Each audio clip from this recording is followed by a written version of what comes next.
وَلَقَدْ يَسَّرْنَا الْقُرْآنَ لِلذِّكْرِ فَهَلْ مِن مُّدَّكِرٍ۔ السلام علیکم ورحمۃ اللہ وبرکاتہ۔ الحمد للہ وکفیٰ وسلام علی عبادہ الذین اصطفیٰ۔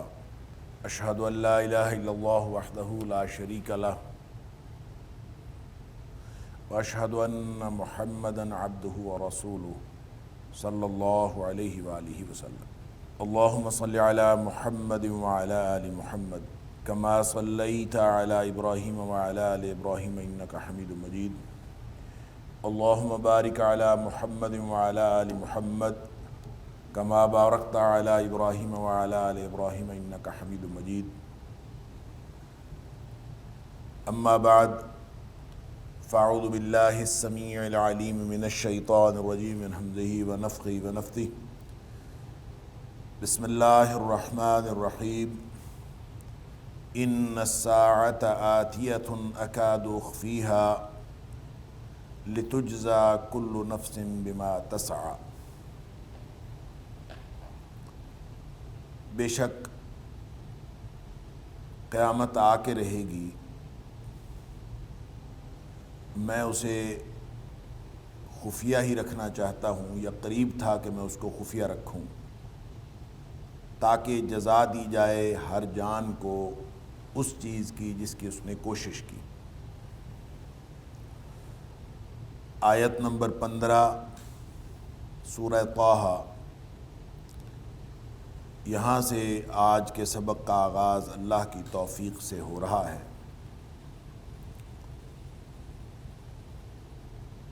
اور یہ بات گزشتہ درس میں واضح کر دینے کی کوشش کر لی گئی کہ سورہ طٰہٰ جو ہے بنیادی طور پر اس کا بیشتر حصہ حضرت موسیٰ علیہ السلام کے قصے پر مشتمل ہے۔ اس کی آیات دیگر عام آیات کی نسبت مختصر آیات ہیں، زیادہ تر آیات، اور یہ 135 آیات کی صورت میں سے جو 90-92 آیات ہیں وہ صرف حضرت موسیٰ علیہ السلام کے قصے کے بارے میں۔ اگرچہ اس کا جو مرکزی مضمون ہے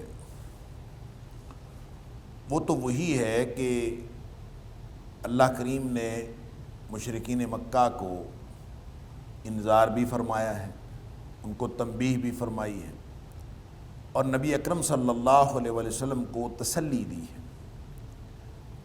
اور غالباً جو اس قصے کے بیان کا مقصد بھی نبی اکرم صلی اللہ علیہ وسلم کو تسلی ہے، اور حضرت موسیٰ علیہ السلام جس طرح سے بغیر کسی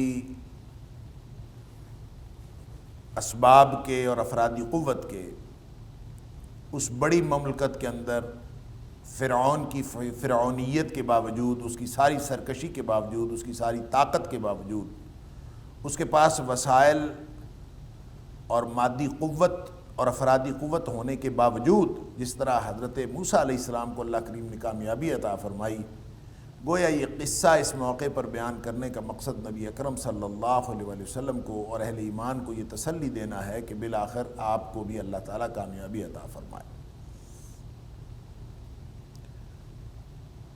پہلی 8 آیات میں تمہیدی مضمون جس کا ذکر پچھلے درس میں ہو چکا، اس کے بعد آیت نمبر 9 سے حضرت موسیٰ علیہ السلام کے قصے کا آغاز ہوتا ہے، درمیان سے ہوتا ہے، جہاں نبوت ملی وہاں سے ہوتا ہے، یعنی اس کی جو حضرت موسیٰ علیہ السلام کی بقیہ زندگی اس کا ذکر یہاں پہ نہیں۔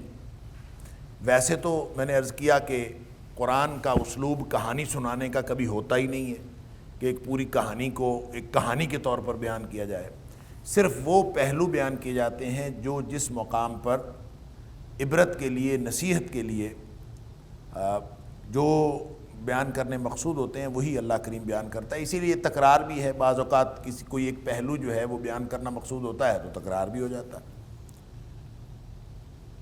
تو یہاں یہ گفتگو کا آغاز وہیں سے ہے کہ حضرت موسیٰ علیہ السلام کی وہ بات یاد کرو، اذ رآ نارن، جب انہوں نے آگ دیکھی. تو آگ کب دیکھی تھی؟ جب وہ واپس آ رہے تھے مدین سے تو آگ دیکھی، آگ لینے گئے تھے اور وہاں اللہ تعالیٰ نے نبوت عطا فرما دی اور حکم ہوا کہ آپ جو طوا کی مقدس وادی میں ہیں آپ اپنے جوتے اتار لیجئے اور اللہ کریم کی طرف سے جو وحی کی جاتی ہے اس کو غور سے سنیے.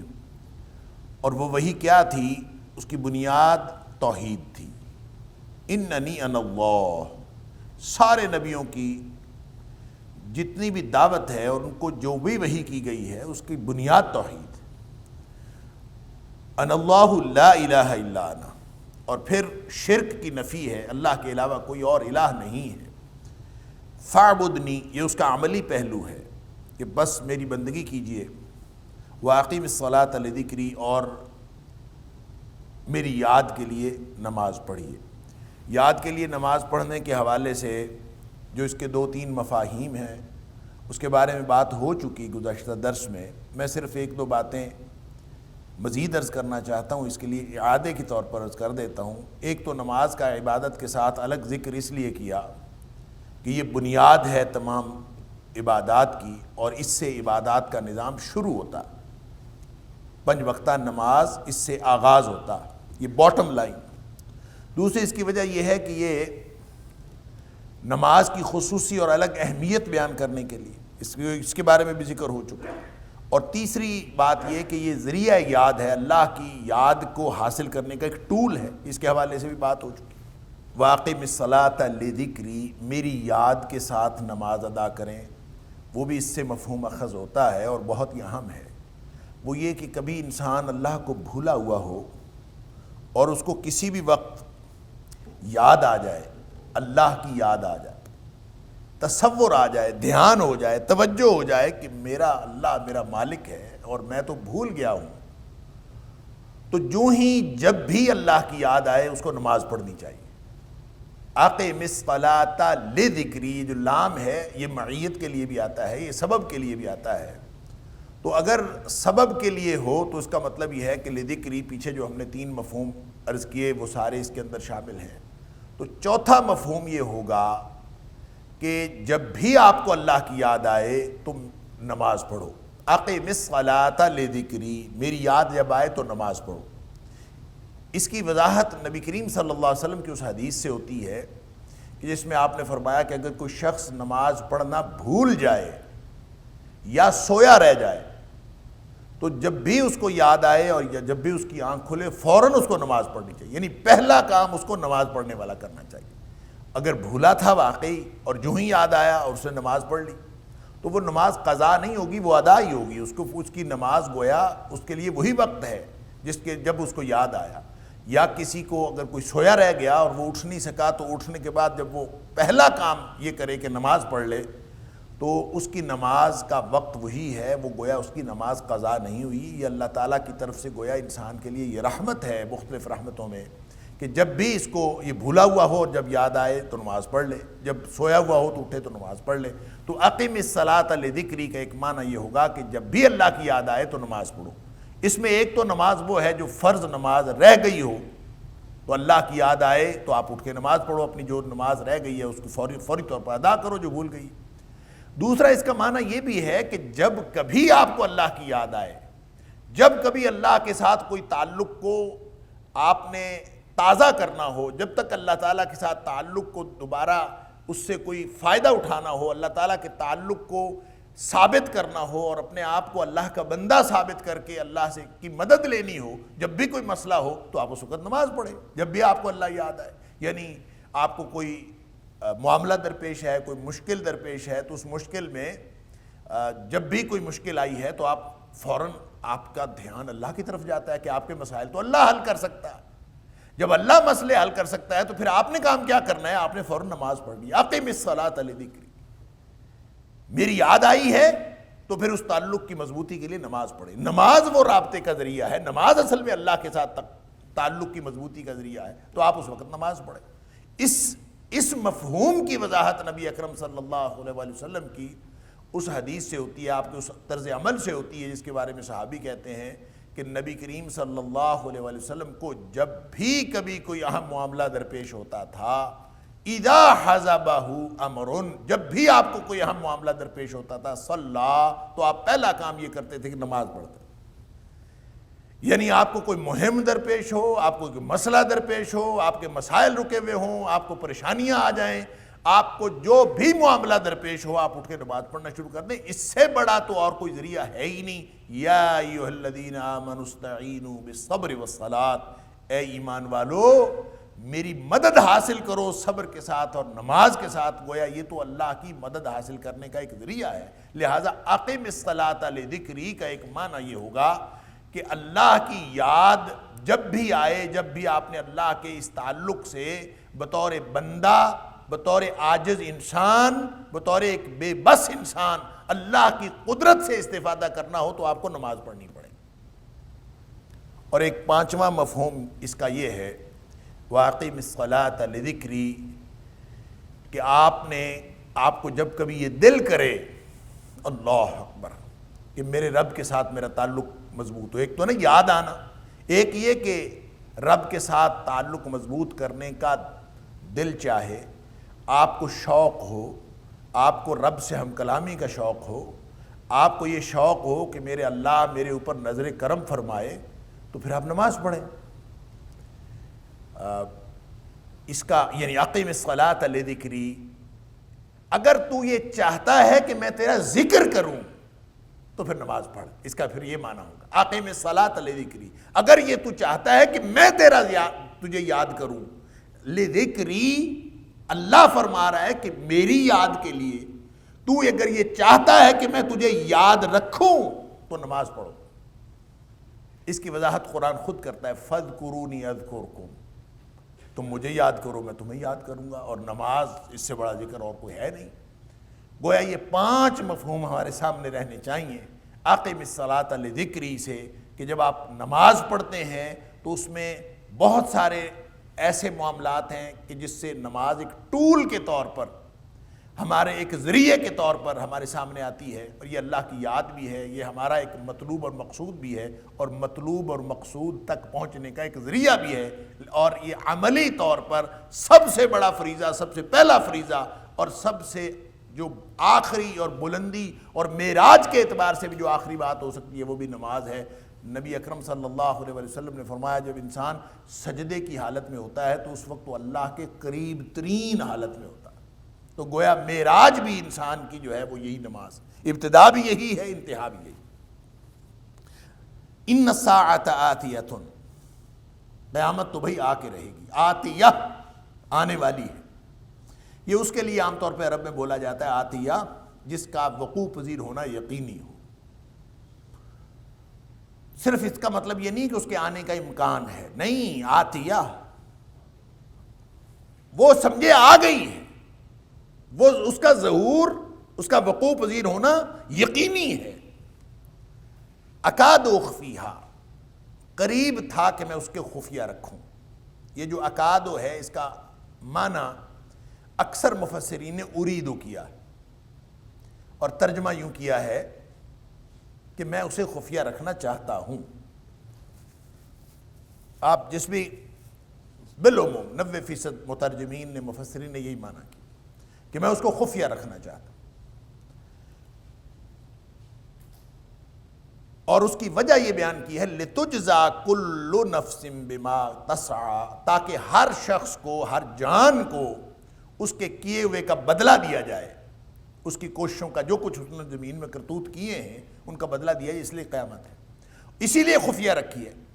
اب ظاہر ہے قیامت کا وقوع پذیر ہونا یقینی ہے. اس کا علم اللہ نے اپنے نبیوں کے ذریعے سے اور قرآن کے ذریعے سے ہمیں بتا دیا. گویا وہ تو خفیہ نہیں رکھی، اس کا وقوع پذیر ہونا تو یقینی ہے، اس کا علم تو ہمیں بتا دیا. البتہ اس کا وقوع پذیر ہونے کا جو وقت ہے وہ خفیہ رکھا. تو اس کا مطلب یہ ہوگا، اگر اس کا ترجمہ یہی ہو کہ میں اس کو خفیہ رکھنا چاہتا ہوں، اکادو بمانا اریدو اگر آپ کر لیں تو اس کا معنی ہوگا کہ میں اس کو خفیہ رکھنا چاہتا ہوں. کیوں؟ اس لیے کہ اگر اس کا وقت خفیہ نہ رکھا جائے، پتہ ہو کہ فلاں وقت آ جانی ہے، تو جو بہت دور ہے زمانی اعتبار سے وہ لوگ تو بے فکر ہو جائے کہ ابھی تو بہت دور ہے. لہٰذا امتحان کے اعتبار سے وہ جو آزمائش ہے اس کے اعتبار سے ان کے امتحان میں اور ان لوگوں کے امتحان میں جو بالکل اس کے قریب زمانے میں اس دنیا میں وجود پذیر ہوں تو ان کو تو یہ ہوگا کہ ہمارے سر پہ آئی پڑی ہے, ہمارے پاس تو عمل کرنے کا وقت ہی باقی نہیں ہے. تو جن کے پاس دور ہوگی ان کی کیفیتیں اور ہوں گی, جن کے پاس جن سے زمانی طور پر قیامت قریب ہوگی ان کی کیفیتیں اور ہوں گی. لہذا وقت کو خفیہ رکھنا اس کے امتحان کو یکساں اور مکمل کرنے کے لیے ضروری ہے. اس لیے اللہ نے فرمایا کہ وَأَكَادُ أُخْفِيهَا لِتُجْزَىٰ, اس جزا کے ساتھ, اس بدلے کے ساتھ, کیونکہ قیامت صرف تباہ و برباد کرنے کے لیے نہیں ہے. قیامت کا مطلب صرف زمین و آسمان کی بربادی نہیں ہے. قیامت کا مطلب جزا دینا ہے, وہ یوم الدین ہے, وہ بدلے کا دن ہے. اس دن لِتُجْزَىٰ كُلُّ نَفْسٍ بِمَا تَسْعَىٰ, جو کچھ کیا ہے اس کا بدلہ دیا جائے. بعض لوگوں نے اس کا اکادو کا معنی ہوتا ہے قریب ہے یا قریب تھا. وَلَقَدْ يَسَّرْنَا الْقُرْآنَ لِلذِّكْرِ فَهَلْ مِن مُدَّكِرٍ وَلَقَدْ يَسَّرْنَا الْقُرْآنَ لِلذِّكْرِ فَهَلْ مِن مُدَّكِرٍ. قریب تھا کہ اس کو خفیہ رکھا جائے. اچھا, اب اس کا ایک اور معنی جو آپ بہت زیادہ اگر عربیت میں دیکھیں تو جو اخفا ہے یہ ازداد میں سے ہے. عربی زبان میں بہت سارے الفاظ ایسے ہیں جو معنی کے اعتبار سے ازداد میں سے ہیں.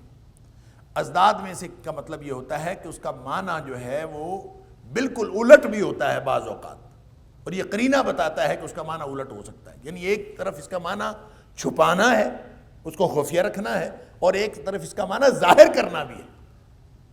لہٰذا اگر اس کا معنی ظاہر کرنا یہاں سمجھ لیا جائے اور اکادو کو اپنے اوریجنل, اپنے اصل مفہوم میں لے لیا جائے کہ قریب تھا کہ میں اس کو ظاہر کروں, یعنی ہو سکتا تھا کہ میں اس کو ظاہر کر دیتا. لِتُجْزَىٰ كُلُّ نَفْسٍ بِمَا تَسْعَىٰ, لیکن چونکہ اللہ کا قانون یہ ہے, یہ جو اکاد اخفیہا ہے یہ درمیان میں جملہ معترضہ ہے. اصل میں لِتُجْزَىٰ کا تعلق اس جملے کے ساتھ نہیں ہے. لِتُجْزَىٰ کا تعلق ان الساعۃ آتیۃ کے ساتھ ہے کہ یہ جو قیامت ہے وہ آ کے رہے گی. اور وہ کیوں آ کے رہے گی, قیامت نے کیوں آنا ہے؟ لِتُجْزَىٰ كُلُّ نَفْسٍ بِمَا تَسْعَىٰ, قیامت اس لیے آئے گی تاکہ بدلہ دیا جائے. اکاد اخفیہا تو درمیان میں جملہ معترضہ ہے کہ میں اس کو خفیہ رکھنا چاہتا ہوں یا قریب تھا کہ میں اس کو خفیہ رکھوں. یعنی یہ ہو سکتا ہے, اس کا دوسرا معنی یہ ہو سکتا ہے قریب تھا کہ میں اس کو خفیہ رکھوں. اس کا مطلب یہ ہوگا کہ اللہ قیامت کا تذکرہ ہی نہ کرتا, اللہ اپنے نبیوں کے ذریعے ہمیں بتاتا ہی نہ کہ قیامت آنی ہے, بس اچانک قیامت آ جاتی اور حساب کتاب ہو جاتا. اگر اس طرح قیامت آ جاتی کہ ہمیں معلوم ہی نہ ہوتا کہ قیامت کا کوئی تصور ہے, تو اس کا مطلب یہ تھا کہ ہمیں پھر امتحان کا تصور پوری طرح ہمارے ذہنوں میں جاگزین نہ ہوتا اور امتحان کا تصور مکمل نہ ہوتا کہ جب آپ کو بتایا جائے کہ ایک بدلے کا دن ہے اور وہ جب تک بتایا نہ جائے کہ فلاں دن رزلٹ آئے گا تو انسان کو امتحان کا پوری طرح سے جواب دہی کا پورا تصور نہیں ہوتا. لہٰذا میں اس کو خفیہ رکھنا چاہتا تھا لیکن رکھا نہیں ہے, بتا دیا ہے. اگر اللہ خفیہ رکھ دیتا, اور ویسے ہی جیسے زمانے میں بہت سارے جو ہمارے واقعات وقوع پذیر ہو رہے ہیں جس کا ہمیں نہیں پتا, مستقبل میں کیا ہونے والا ہمیں نہیں پتا, کتنی باتیں ہیں مستقبل کی جن کا ہمیں نہیں پتا کہ ہونے والی, لیکن جو باتیں اللہ نے بتا دی ہیں اس کا مطلب ہے کہ اس کا ہماری زندگی کے ساتھ تعلق ہے, ہماری حیات کے ساتھ, ہماری زندگی کے منہج و اسلوب کے ساتھ, ہمارے روز و شب کے معمولات کے ساتھ اس کا تعلق ہے. ظاہر ہے کہ اگر سامنے ٹارگٹ ہوگا تو ہم اس کے لیے تیاری کریں گے. مثال کے طور پر جو موت کا تصور ہے, موت, دنیا میں کوئی داہریہ بھی ایسا نہیں ہے جو موت کا انکار کر سکے, کیونکہ وہ دیکھتا ہے مرتے ہوئے. لیکن موت کا تصور ہر شخص کی زندگی کے اوپر مختلف قسم کے اثرات ڈالتا ہے. ہر شخص موت کے بارے میں ایک جیسا تصور نہیں رکھتا، لہٰذا اس کی زندگی پر اثرات بھی مختلف ہیں۔ جو شخص یہ سمجھتا ہے کہ موت کے بعد بس ختم، موت کا انکار تو کوئی کر ہی نہیں سکتا، البتہ موت کے بعد کی زندگی کا انکار ہے، قیامت کا انکار ہے، بعد کی زندگی کا، آخرت کا انکار ہے۔ جب آخرت کا انکار ہے تو پھر جو شخص زندگی گزار رہا ہے، موت اس نے بھی دیکھ لی ہے، اس کو بھی یقین ہے کہ میں نے مرنا ہے۔ کیوں؟ مرنے سے کوئی انکار کر نہیں سکتا، اس سے انکار ممکن نہیں ہے۔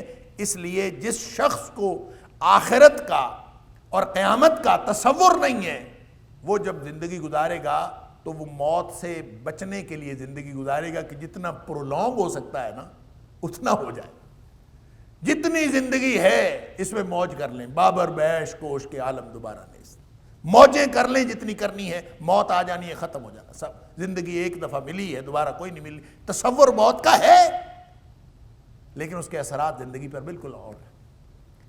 اور جن لوگوں کا تصور قیامت موجود ہے، جن لوگوں کا آخرت کا عقیدہ درست ہے، موت کا ان کو بھی یقین ہے، لیکن ان کے اوپر موت کے اثرات یہ نہیں ہوتے کہ موت سے بچا جائے یا موت سے ڈرا جائے، وہ اپنی موت کی تیاری کرتے ہیں۔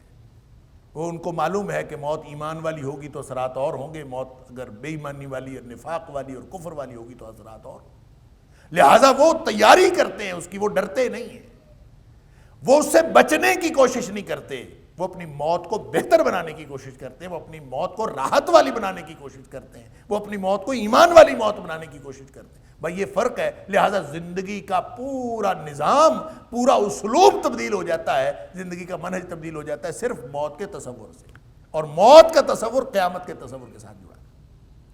لہٰذا اگر اللہ تعالیٰ اس کو خفیہ ہی رکھتا، آخرت بتاتا ہی نہ، قیامت بتاتا ہی نہ، قریب تھا کہ میں اس کو خفیہ رکھوں، اگر اللہ تعالیٰ اس کو خفیہ رکھتا تو اس کا مطلب یہ تھا کہ پھر کسی شخص کی زندگی کے اوپر اس کے اثرات اس طرح نہ ہوتے جس طرح سے اہل ایمان کی زندگیوں کے اوپر اس کے اچھے اثرات ہوتے۔ آج جو قیامت پر ایمان لاتا ہے، وَبِالْآخِرَةِ هُمْ يُوقِنُونَ، آخرت کا جو یقین رکھتے ہیں ان کی زندگی اور ہوتی، جن کو معلوم ہے کہ آخرت میں ہم نے اللہ کے سامنے کھڑے ہونا ہے، جواب دینا ہے، وَأَمَّا مَنْ خَافَ مَقَامَ رَبِّهِ، جن کو یہ تصور اس نے دہلا دیا کہ میں اپنے رب کے سامنے کھڑا ہو کے کیا جواب دوں، تو ظاہر ہے جب جس کو یہ تصور آتا ہے تو پھر اس کی زندگی بدل جاتی ہے، اس کا رنگ ڈھنگ بدل جاتا ہے۔ اس لیے اللہ نے اس کو مکمل طور پر خفیہ نہیں رکھا، وقت خفیہ رکھا ہے، اور اس کے علم کو خفیہ نہیں رکھا، یہ بتا دیا ہے قیامت آئے گی، اس میں بدلہ دیا جائے گا،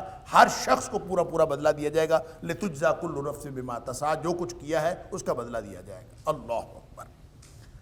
لہٰذا یہ اللہ کریم کا ایک جو حکمت ہے اس کے اظہار میں اور اس کے تذکرے میں، اور پھر ساتھ ہی ساتھ اس کے خفیہ رکھنے میں، اس کے وقت کو خفیہ رکھنے میں، ایک اظہار ہے اور ایک اس کا وقت جو ہے وہ خفیہ رکھا گیا ہے، ان دونوں کے اندر اللہ کریم کی کامل حکمت موجود۔ فَلَا يَصُدَّنَّكَ عَنْهَا، پس تجھے نہ روکے، اللہ اکبر، فَلَا يَصُدَّنَّكَ، پس آپ کو ہرگز نہ روکے، عنہا، اس سے، کس سے؟ عنہا، اس سے، کس سے؟ ابھی میں عرض کرتا ہوں، مَن لَا يُؤْمِنُ بِهَا، وہ جو اس کے ساتھ ایمان نہیں رکھتا، وہ آپ کو نہ روکے اس سے، وَاتَّبَعَ هَوَاهُ، اور وہ اپنی خواہش کی پیروی کرتا ہے، خواہش نفس کے پیچھے چلتا ہے، فَتَرْضَىٰ، پھر تو ہلاک ہو جائے گا، پھر تو برباد ہو جائے گا۔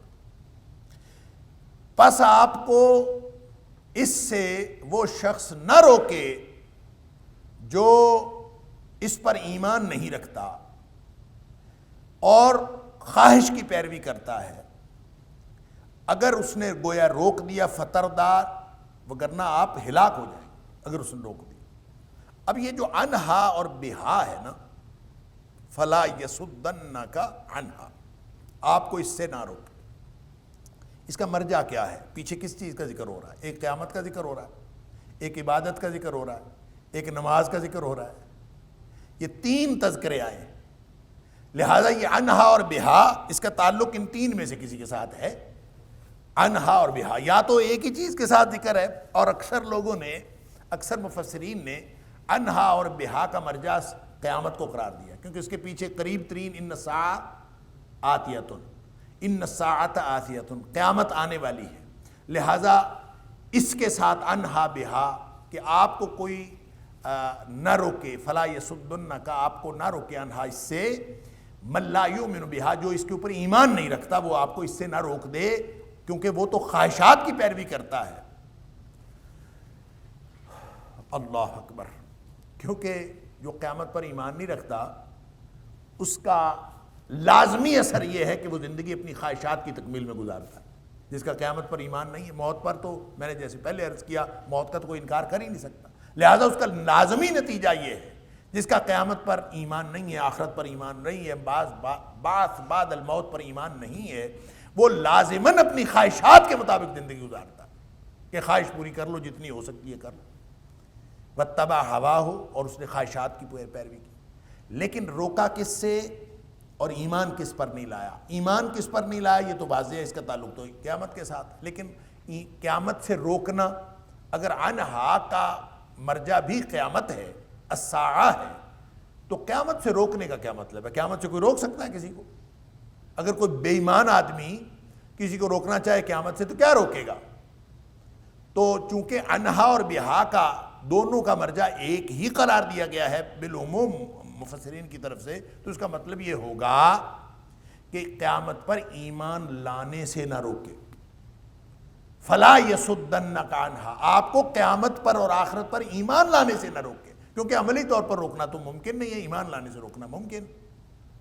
وہ شخص جو خود بے ایمان ہے، من لا یؤمن بہا، جو اس پر خود ایمان نہیں رکھتا، واتبع ہوا، اور خود خواہشات کی پیروی کرتا ہے، وہ آپ کو قیامت پر ایمان لانے سے نہ روکے۔ کیوں؟ اگر قیامت کا ایمان نہ ہوا فتردہ، تو پھر آپ ہلاک ہو جائیں گے۔ یہ ہے ایک معنی اگر انہا اور بہا کا مرجع آپ ایک ہی قرار دیں۔ لیکن ایک دوسرا اس کا مفہوم یہ ہو سکتا ہے کہ انہا کا مرجع اور ہے اور بہا کا مرجع اور ہے، ان میں فرق ہے، اور یہ بالکل ہو سکتا ہے۔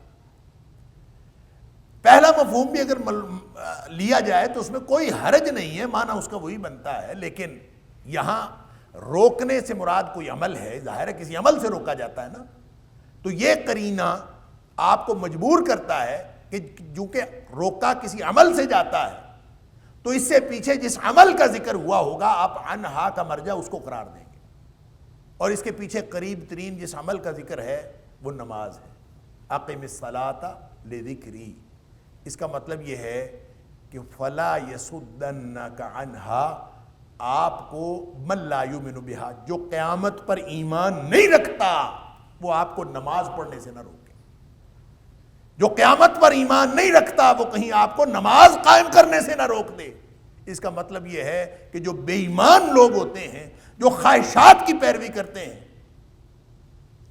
ہم سورہ مریم میں پڑھا ہے اضاعوا الصلاۃ واتبعوا الشہوات، جو بعد میں ناخلف لوگ پیدا ہوئے تو انہوں نے نمازیں ضائع کی اور خواہشات نفس کی پیروی کی۔ تو اس کا مطلب یہ ہوگا کہ جو خواہشات نفس کی پیروی کرتا ہے، جو زندگی اس طرح سے گزارتا ہے، وہ دراصل قیامت پر ایمان نہیں رکھتا، اور جو قیامت پر ایمان نہیں رکھتا وہ خواہشات کے مطابق زندگی گزارتا ہے۔ یہ لازم و ملزوم ہے، جو بے ایمان ہوتا ہے، جو آخرت کا بے ایمان ہوتا ہے، اس کی زندگی ساری کی ساری خواہشات پر مبنی ہوتی ہے۔ اللہ اکبر۔ لہٰذا اس کو اگر آپ انہا کا مطلب سمجھیں گے، انہا کا مرجع اقم الصلاۃ لذکری ہوگا، تو پھر آپ کو پورا سسٹم سمجھ میں آ جائے کہ جو اہل ایمان ہیں ان کے عمل کی بنیاد نماز ہوتی ہے، اور جو بے ایمان ہیں ان کے عمل کی بنیاد نماز سے روکنا ہوتا ہے۔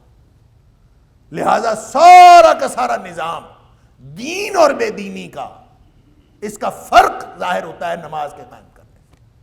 اور یہ وہی بات ہے جو نبی پاک صلی اللہ علیہ وسلم نے فرمایا تھا، من ترک الصلاۃ متعمدا فقد کفر، جس نے نماز کو جان بوجھ کے چھوڑ دیا اس نے تو کفر کیا۔ لہذا ایمان اور بے ایمانی کے درمیان فرق یہی ہے۔ اور ترک الصلاۃ بین العبد والکفر، ترک الصلاۃ، نماز کا چھوڑ دینا یہ بندے اور اس کے کفر کے درمیان یہی ہے۔ لہذا تنبیہ کی جا رہی ہے۔ اب دیکھیں پوری کہانی، پورا سیناریو، پورا منظر نامہ ذہن میں رکھیے نبوت مل رہی ہے حضرت موسیٰ علیہ السلام کو، بیان قرآن میں ہے، موسیٰ علیہ السلام کو نبوت مل رہی ہے، اور بتایا کیا جا رہا ہے؟ ابھی صرف ابتدائی انفارمیشن دی جا رہی ہے کہ میں نے تجھے چن لیا ہے، انا اخترتک، میں نے تجھے چن لیا نبوت کے لیے۔ غور سے سنو یہ نبوت کیا ہے، اس کی بنیاد کیا ہے؟ اننی انا اللہ لا الہ الا انا، اس کی بنیاد توحید ہے، اور توحید کا عملی تقاضا میری بندگی ہے، فاعبدنی، میری بندگی کرنی ہے، واقیم الصلاۃ لذکری، اور بندگی کی بنیاد نماز ہے۔ اور پھر پورا سسٹم بتایا جا رہا ہے کہ یہ ایک قیامت ہے، قیامت آنی ہے، ایک جواب دہی کا دن ہے، ایک بدلے کا دن ہے، اور اس کا وقت خفیہ ہے، اس کا علم ظاہر کیا گیا ہے، اس کی تفصیلات بتائی گئی ہیں تاکہ لوگ اس سے خوف زدہ ہوں، جواب دہی کا تصور رکھیں اور اپنے آپ کو اس کے لیے تیار کریں۔ اس کا وقت خفیہ رکھا گیا ہے، لِتُجْزَىٰ كُلُّ نَفْسٍ بِمَا تَسْعَىٰ، اور اس دن بدلہ دیا جائے گا۔ گویا نظریے اور علم کی جو بنیاد ہو سکتی ہے اور جو الٹیمیٹ ٹارگٹ ہو سکتا ہے، پورا نظام زندگی، پورا فکری اور عملی نظام اس کے اندر بتا دیا، اور پھر فرمایا کہ جو خواہشات کی پیروی کرنے والے لوگ ہیں وہ آپ کو اس نظام زندگی سے روکیں گے۔ وہ جو سورہ بقرہ میں ہم پڑھا ہے نا، وَلَئِنِ اتَّبَعْتَ أَهْوَاءَهُمْ بَعْدَ الَّذِي جَاءَكَ مِنَ الْعِلْمِ، آپ کے پاس جو اللہ کی طرف سے علم آ گیا ہے، العلم، وہی آ گئی، اب اس کے بعد اگر آپ نے ان لوگوں کی پیروی کی، وَلَئِنِ اتَّبَعْتَ أَهْوَاءَهُمْ، لوگوں کی خواہشات کی پیروی کی، مَا لَكَ مِنَ اللَّهِ مِنْ وَلِيٍّ وَلَا نَصِيرٍ، تو اللہ کی طرف سے آپ کا نہ کوئی مددگار ہوگا اور نہ آپ کا کوئی کارساز ہوگا۔ اور دوسری جگہ فرمایا کہ اِنَّكَ إِذًا لَّمِنَ الظَّالِمِينَ، پھر تو ظالموں میں سے ہو جائے گا اگر تو ان کی خواہشات۔ تو گویا پورا نظام زندگی ایک طرف اس نظریے پر، اس نظام فکر و عمل پر جو اللہ نے وحی کے ذریعے دیا ہے اس پر قائم ہے، اور دوسری طرف خواہشات نفس کے اوپر قائم ہے۔ یہی پورا نظام، اور سارے انبیاء کی دعوت بھی یہی تھی، اور دین اور لا دینیت، اس کے درمیان فرق بھی یہی۔ میں اکثر عرض کیا کرتا ہوں کہ وہ جو اقبال نے کہا ہے نا، دیار مغرب کے رہنے والوں، خدا کی بستی دکان نہیں ہے، کھرا جسے تم سمجھ رہے ہو وہ زرے کا معیار ہوگا، تمہاری تہذیب اپنے خنجر سے آپ ہی خودکشی کرے گی، شاخ نازک پہ جو آشیانہ بنے گا نہ پائیدار ہوگا۔ وہ جو شاخ نازک ہے نا، جس پر پورا آشیانہ بنا ہوا ہے، پوری تہذیب قائم ہے، وہ شاخ نازک خواہشات نفس کی تکمیل ہے، اس پر پورا نظام کھڑا ہے۔ وہ اپنی زبان میں اس کو یوٹیلیٹیرینزم کہتے ہیں، نظریہ افادیت پسندی، ہر چیز سے فائدہ اٹھا لو، یہ دنیا ہے، یہ وقت ہے، یہ مکان ہے، یہ مادی چیزیں ہیں، ہر چیز سے فائدہ اٹھا لو، زمان و مکان کے ہر لمحے سے اور ہر حصے سے فائدہ اٹھانا، اس پر خواہشات نفس پر مبنی نظام کی پوری بنیاد صرف اس نظریے کے اوپر ہوتی ہے۔ جو العلم پر مبنی نظام ہے، اس میں بھی زمان و مکان کے ہر حصے سے فائدہ اٹھانا اس میں بھی موجود ہوتا ہے۔ فرق صرف یہ ہے کہ جو مومن اس لمحات سے فائدہ اٹھاتا ہے وہ قیامت کی جواب دہی کے لیے فائدہ اٹھاتا ہے، اور جو غیر مومن ہے، من لا یؤمن بہا، جو ایمان نہیں رکھتا، وہ ان لمحات سے فائدہ اٹھاتا ہے، تو وہ موت سے پہلے جو زندگی ہے اس کے لیے ساری زندگی لگاتا ہے۔ بس یہ فرق ہے، جس کی زندگی میں، جس کے خیالات میں، جس کی دعاؤں میں، جس کے منصوبوں میں آخرت شامل نہیں ہے، اللہ تعالیٰ اس کی جزا میں بھی آخرت شامل نہیں کرتا۔ لہذا کافر بھی نیکیاں کرتا ہے، مومن بھی نیکیاں کرتا ہے، وہی زمین ہے۔ خدمت خلق آپ دیکھتے ہیں کفار مسلمانوں سے بھی زیادہ کرتے ہیں، لیکن وہ کس لیے کرتے ہیں؟ ان کے جتنے بھی مقاصد ہیں وہ سارے کے سارے موت سے پہلے کی زندگی کے بارے میں۔ اس لیے نبی اکرم صلی اللہ علیہ وسلم نے فرمایا کہ اللہ تعالیٰ کافر کو ساری نیکیوں کا بدلہ یہی دنیا میں دے دیتا، اور موت کے وقت جب وہ مرتا ہے تو اس کے پاس ایک نیکی بھی نہیں ہوتی، اس کی ساری نیکیوں کا بدلہ اس کو دنیا میں دے دیا۔ اور جب اللہ کے پاس پہنچے گا قیامت والے دن، لِتُجْزَىٰ كُلُّ نَفْسٍ بِمَا تَسْعَىٰ، جب ہر چیز کا بدلہ دیا جائے گا تو وہ اس کو وہاں بدلہ ملے گا جس نے آخرت کے تصور کو سامنے رکھ کے نیکیاں کی۔ وگرنہ تو اس کی ساری زندگی برائیوں پر مشتمل ہے۔ تو گویا دنیا میں وہ اپنا کھاتا صاف کر جاتا ہے، وہاں جا کے اس کو کچھ بھی نہیں ملتا۔ یہی فرق ہے۔ یہ پورا نظام زندگی ان 2 آیات کے اندر گویا اللہ کریم نے بیان کر دیا۔ ابھی موسیٰ علیہ السلام کو انفارمیشن دی جا رہی ہے کہ آپ نبی بن گئے، اور اس وہیں کھڑے کھڑے وہ تو آگ لینے گئے تھے، اور آگ لینے گئے ہیں تو کہا کہ حکم ہوا کہ جوتے اتار دو، مقدس وادی ہے، کھڑے ہو گئے، غور سے سنو، کیا پورا نظام بتا دی، میں اللہ ہوں، میرے علاوہ کوئی الہ نہیں ہے، فاعبدنی، میری بندگی کیجئے، اقیم الصلاۃ لذکری، میری یاد کے لیے نماز قائم کیجئے۔ یہ نظام ہے، اور یہ یاد رکھو قیامت آنے والی ہے، اس دن حساب ہوگا۔ اللہ وَلَقَدْ يَسَّرْنَا الْقُرْآنَ لِلذِّكْرِ فَهَلْ مِن مُّدَّكِرٍ وَلَقَدْ يَسَّرْنَا الْقُرْآنَ لِلذِّكْرِ فَهَلْ مِن مُّدَّكِرٍ ان الساعۃ آتیۃ اکاد اخفیہا، اس کو خفیہ رکھا ہے، اس کے مقاصد ہے، لتجزا کل نفس بما تسعی، تاکہ ہر شخص کو اس کے کیے کا بدلہ دیا جائے۔ فلا یصدنک عنہا، آپ کو اس اللہ کی یاد سے، اللہ کی یاد کے لیے نماز پڑھنے سے، اللہ کے ساتھ تعلق مضبوط کرنے سے ہرگز وہ نہ روک دے۔ کون؟ من لا یؤمن بہا، جو قیامت پر ایمان نہیں رکھتا۔ اب دیکھ لیں پوری دنیا میں جتنے ٹولز ترتیب دیے جاتے ہیں، جتنا نظام بنایا جاتا ہے، جتنی چیزوں کو انیشیٹ کیا جاتا ہے ہمارے فائدے کے نام پر، یہ موبائل فون آیا ہے، ٹیلی ویژن اور اس طرح کی جو مختلف انفارمیشن ٹیکنالوجی کے مختلف ذرائع پہلے موجود ہیں، اب اس موبائل فون کے اندر تو ساری چیزیں جمع ہو گئی۔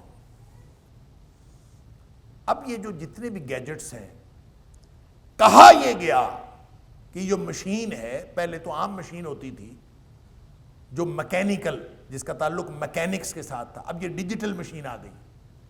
یہ جو ڈیجیٹل مشین ہے، پورا جو کمپیوٹر کا سسٹم ہے، یہ انسان کے فائدے کے لیے ہے نا، انسان کی سہولت کے لیے، انسان کا وقت بچانے کے لیے، انسان کو اسسٹ کرنے کے لیے۔ لیکن یہ کرتا کیا ہے؟ عملاً کیا کر رہا ہے؟ عملاً ہمارا وقت ضائع کر رہا ہے۔ جتنا وقت کا ضیاع یہ مشینیں کر رہی ہیں، اللہ اکبر، یہ ڈیجیٹل مشین نے جتنا، ایک پیراڈائم شفٹ ہوا تھا تاریخ انسانی میں، ایک پیراڈائم شفٹ ہوا تھا جب پہیہ ایجاد ہوا تھا۔ پہیہ ایجاد ہونے سے ایک دنیا بدل گئی تھی۔ ظاہر ہے لوگوں کو چلنا آ گیا تھا، لوگوں کے پہیے لگ گئے تھے، اور پوری زمین جو ہے اس پہیے سے مشینیں شروع ہو گئیں، اس پہیے سے پورا سارا سسٹم جو ہے وہ بدل گیا۔ لیکن اس سے کئی گنا بڑا پیراڈائم شفٹ ہوا ہے جب یہ کمپیوٹر ایجاد ہوا ہے، اور یہ جو ہماری نسل ہے اس نے یہ ساری تبدیلی اپنی آنکھوں سے دیکھی۔ ہم نے وہ وقت دیکھا ہے جب دیہات میں بجلی نہیں ہوتی تھی، بہت سارے علاقوں میں بجلی نہیں ہوتی تھی، بجلی کے بغیر کیسے زندگی گزاری جاتی تھی ہم نے دیکھی ہے، ہماری اگلی نسل نہیں دیکھ سکتی۔ بغیر کمپیوٹر کے، بغیر موبائل کے، بغیر ٹیلی فون کے زندگی کیسی ہوتی تھی وہ ہم نے وہ بھی دیکھی ہے۔ حتیٰ کہ یہ جو گھمانے والا فون ہے، ڈیجیٹل فون، یہ جو اینالوگ فون جس کو گھما کے نمبر ملایا جاتا تھا، وہ بھی نہیں ہوتا تھا، کال بک کرانی پڑتی تھی۔ لوکل بھی اگر آپ نے فون کرنا ہے تو کسی گھر میں کسی دکان پہ ہوتا تو جا کے آپ کو فون یہ کرنا پڑتا تھا۔ لیکن وہ زندگی، وہ ساری کی ساری زندگی، اس کے اندر گنجائش موجود تھی کہ آپ نمازیں بھی پڑھیں، آپ اللہ کی یاد کی طرف رہیں، آپ کے پاس بہت وقت ہوتا تھا۔ اب وقت کو یہ موبائل کھا گیا ہے، اب وقت کو یہ سارے گیجٹس کھا گئے۔ کیا یہ ایسا نہیں ہوا کہ جو لوگ ایمان نہیں رکھتے تھے اور جو خواہشات کی پیروی کرتے تھے انہوں نے ہمیں نماز سے روک دیا؟ ایسا نہیں ہوا؟ یہی تو ہوا ہے۔ جس کو پہلی انفارمیشن کے طور پر، نبوت کی پہلی اطلاع کے طور پر پورا نظام زندگی بتاتے ہوئے اللہ کریم نے خبردار کیا تھا موسیٰ علیہ السلام کو، اور اللہ کریم نے قرآن میں اس کا حصہ بنا کے گویا قیامت تک کے لیے امت مسلمہ کی بھی رہنمائی کی. فلا یصدنک عنہا، میری یاد کے لیے نماز پڑھنے سے کہیں تجھے وہ روک نہ دے. کون؟ من لا یؤمن بہا واتبع ہواہ، وہ فرد یا وہ تہذیب یا وہ معاشرہ، وہ پوری قوم، وہ پورا گروپ جو قیامت پر ایمان بھی نہیں رکھتا اور خواہشات نفس پر ان کا پورا نظام زندگی استوار ہے، وہ کہیں تمہیں اللہ کی یاد سے غافل نہ کر دے. اللہ، یہ ہے وہ بنیاد، یعنی پورا نظام مختلف ہے. اب آپ دیکھ لیں ہمیں روکا ہے کہ نہیں روکا. اما عائشہ صدیقہ رضی اللہ تعالیٰ عنہ فرماتی ہیں کہ نبی کریم صلی اللہ علیہ وسلم ہمارے پاس بیٹھے ہوتے تھے، خوش گپیاں ہو رہی ہوتی تھی گھر میں موجود. سبحان اللہ. نبی اکرم صلی اللہ علیہ وسلم اپنے گھر والوں کے لیے ساری دنیا سے زیادہ اچھے تھے. آپ نے فرمایا خیرکم خیرکم لأہلہ وأنا خیرکم لأہلی، تم میں سے بہترین وہ ہے جو اپنے گھر والوں کے لیے بہترین.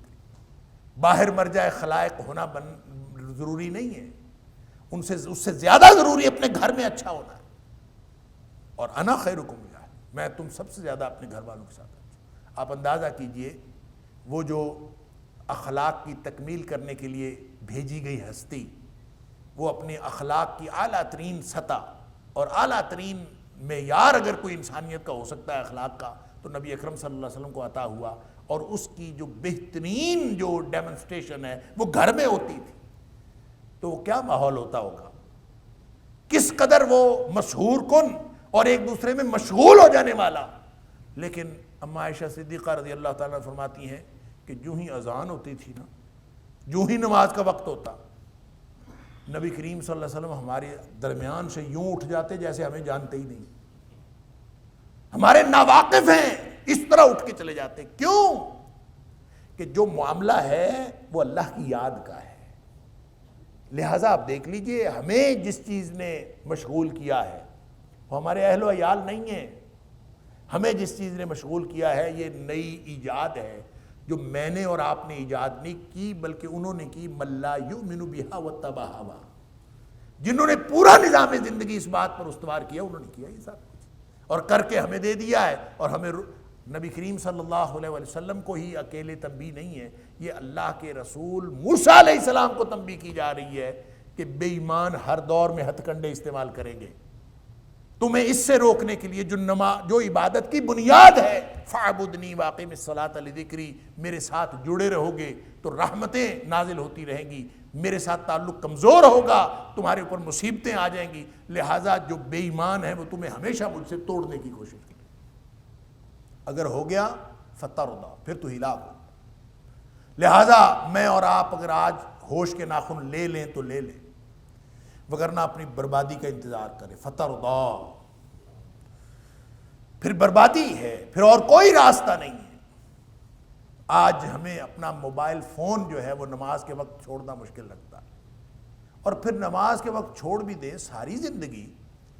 اللہ فرماتا ہے کہ نماز جب پڑھ کے باہر نکلو، فَإِذَا قُضِيَتِ الصَّلَاةُ فَانْتَشِرُوا فِي الْأَرْضِ، نماز پڑھو تو زمین میں پھیل جاؤ، اپنے اپنی ڈیوٹی کے وقت پہ چلے جاؤ، اپنے اپنے کاروبار پہ چلے جاؤ، اور وہاں جا کے وَاذْكُرُوا اللَّهَ كَثِيرًا، وہاں جا کے اللہ کو یاد کرنا ہے.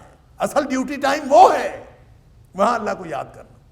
اور ہم نماز پڑھتے بھی ہیں تو نماز پڑھنے کے بعد السلام علیکم ورحمۃ اللہ، السلام علیکم، سلام پھیرا، فوراً موبائل جیب سے نکالا جیسے ابھی میسج آیا کوئی. اللہ اکبر، الا ماشاء اللہ تعالی ہم سب کو ہدایت دے.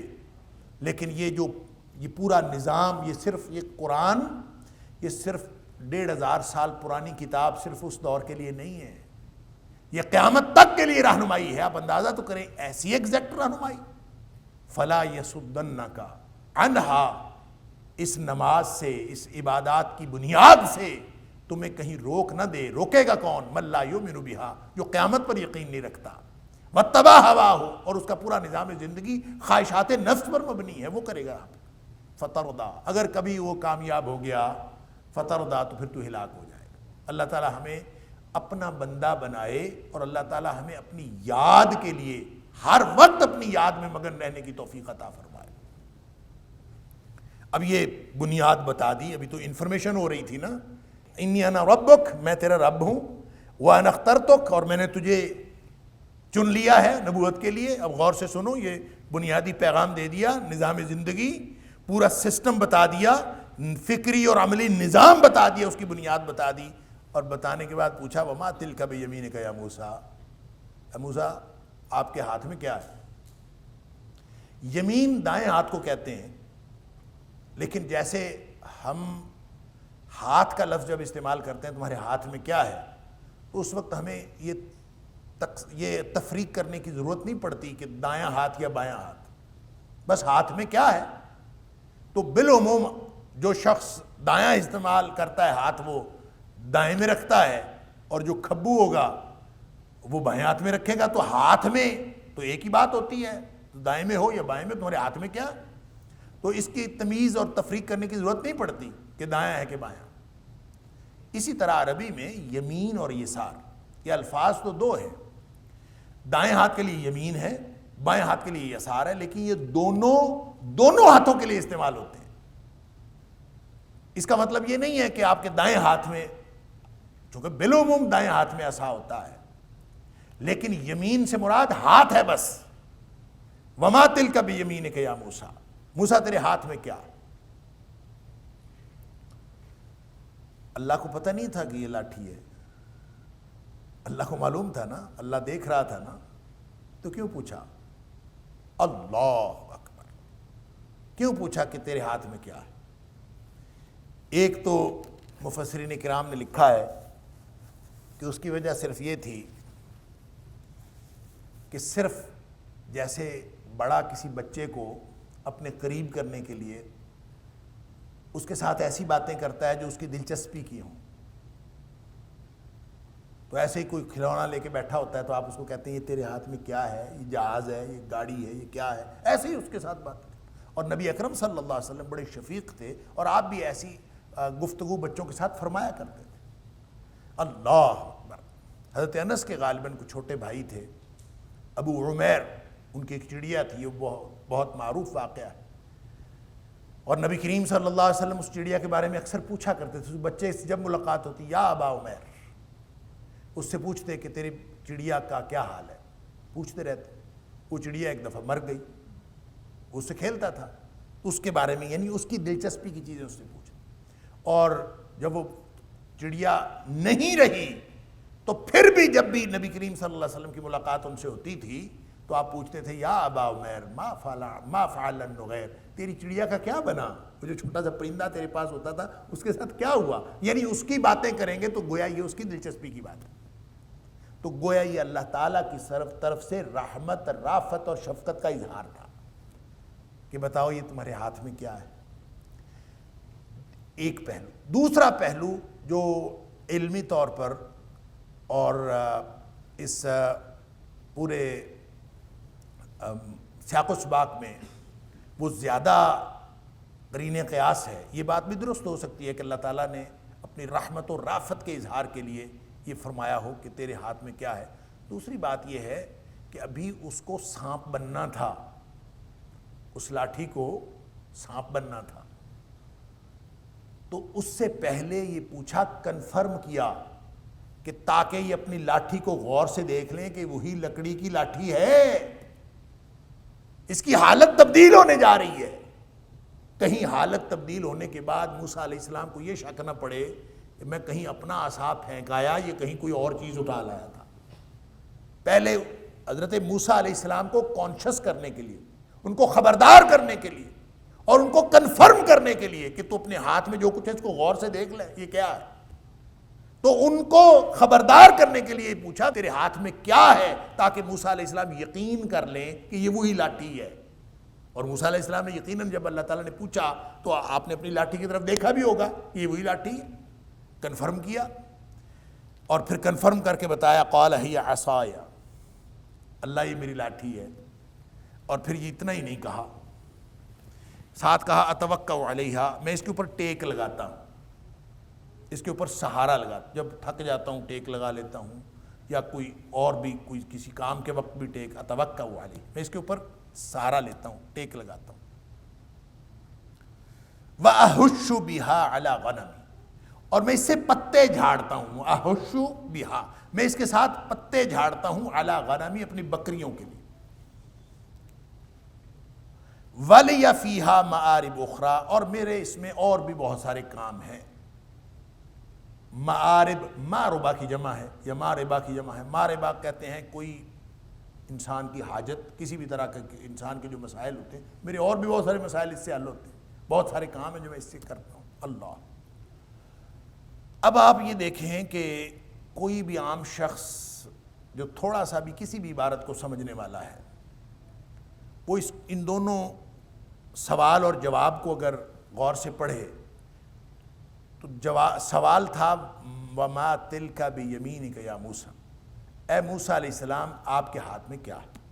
اس کا جواب تو یہی تھا کہ ہِیَ عَصَایَ، یہ لاٹھی ہے، جواب تو اتنا ہی تھا نا۔ یہ باقی باتیں جواب تو نہیں ہے اس سوال کا، أَتَوَكَّأُ عَلَيْهَا وَأَحُشُّ بِهَا عَلَى غَنَمِي وَلِيَ فِيهَا مَآرِبُ أُخْرَى، یہ تینوں فقرے اس سوال کا جواب نہیں ہے۔ پھر یہ کیا ہے؟ اگر یہ سوال کا جواب نہیں ہے، اور یقیناً سوال کا جواب نہیں، تو پھر یہ کیا ہے؟ اللہ اکبر، اس کے اوپر مفسرین نے بہت غور کیا، اور ہر ایک نے اس کے اوپر غور کرنے کے بعد صحیح بات تو یہ ہے کہ یہ بے بسی کا اظہار ہے کہ اس کا کیا مطلب ہے، یہ یا اللہ جانے اور یا موسیٰ علیہ السلام جانے۔ لہذا جب اس کی کوئی اور حکمت سمجھ نہیں آتی تو صرف یہی سمجھ میں آتی ہے کہ یہ اللہ کے ساتھ گفتگو کس سے ہو رہی ہے؟ اللہ کے ساتھ، شہنشاہوں کے شہنشاہ سبحان اللہ، خالق و مالک کے ساتھ۔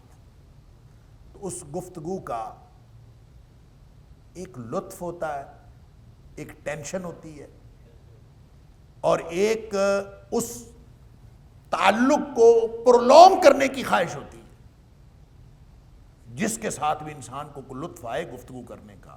آدمی کا دل چاہتا ہے گفتگو لمبی ہو جائے، بات کچھ نہ کچھ بنے، کوئی بات کرنے والی ہو یا نہ ہو، آدمی چاہتا ہے کوئی بات ہو جائے، سبحان اللہ۔ تو دنیا میں چھوٹے بڑے، بڑے چھوٹوں سے بات کرتے ہیں، چھوٹے اس طرح کی کیفیات میں مبتلا ہوتے ہیں، بہت سارے لوگ ایک دوسرے سے بات کرتے ہوئے اس طرح کی کیفیات میں مبتلا ہو جاتے ہیں۔ نبی اکرم صلی اللہ علیہ وسلم جب صحابہ کرام کی طرف متوجہ ہوتے تھے، آپ توجہ فرماتے تھے، صحابہ کرام سے بہت ساری اس طرح کی الفاظ جو ہیں، اور آپ کا ساتھ چلنا، آپ کے ساتھ بیٹھنا، ہر چیز کو وہ سعادت سمجھتے تھے۔ تو یہ نظام ہے، انسان کی فطرت ہے۔ تو حضرت موسیٰ علیہ السلام جو ہیں، انہوں نے بھی گویا جو سرشاری، جو چاشنی، جو لطف اللہ کے ساتھ ہم کلام ہونے میں انہوں نے دیکھا ہوگا، تو پھر ان کی کیا کیفیت ہوگی کہ میں اس کو کیا کروں، اس کیفیت کا اظہار ہے۔ اتوکل علیہا، پوچھا تو بس اتنا ہی تھا کہ یہ کیا ہے، تو ساتھ خود ہی بتا دیا کہ ہے تو یہ میری لاٹھی، لیکن میں اس کے سے یہ کام لیتا ہوں، اس کے اوپر ٹیک بھی لگاتا ہوں اور اس سے پتے بھی جھاڑتا ہوں۔ اور پھر یعنی دیکھیں نا، یہ وہ کیفیت کا اظہار ہے، بندہ کسی ایسی کیفیت میں جو بالکل ایک اچانک ہو اور لطف کے اعتبار سے دنیا کی اعلیٰ ترین کیفیت ہو، اور آدمی یہ سمجھ رہا ہو کہ یہ میرے لیے موقع ہے، اور پھر اس میں آدمی گو میں رہتا ہے، بات کروں نہ کروں، لمبی کرنی ہے چھوٹی کرنی ہے، یہ کرنا ہے وہ کرنا، بس اسی کیفیت، یہ اس کا اظہار ہے، سبحان اللہ، این فطری اظہار۔ ٹیک لگاتا ہوں، پتے جھاڑتا ہوں بکریوں کے لیے۔ پھر خیال آیا ہوگا کہ بات لمبی نہ ہو جائے، سارے بات پتے جھاڑتا ہوں، ٹیک لگاتا ہوں، لاٹھی سے صرف یہی کام لینا ہوتا ہے۔ کئی جگہ پہ آدمی مٹی کھودتا ہے، کئی جگہ پہ آدمی کوئی اور کام لیتا ہے، اس سے کئی کام ہو سکتے ہیں۔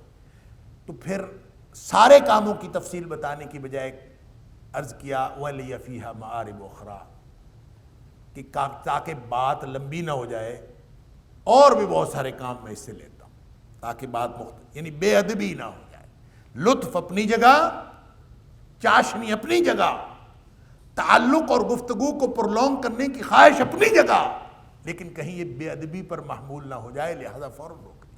وَلِيَ فِيهَا مَآرِبُ أُخْرَى، اللہ اکبر۔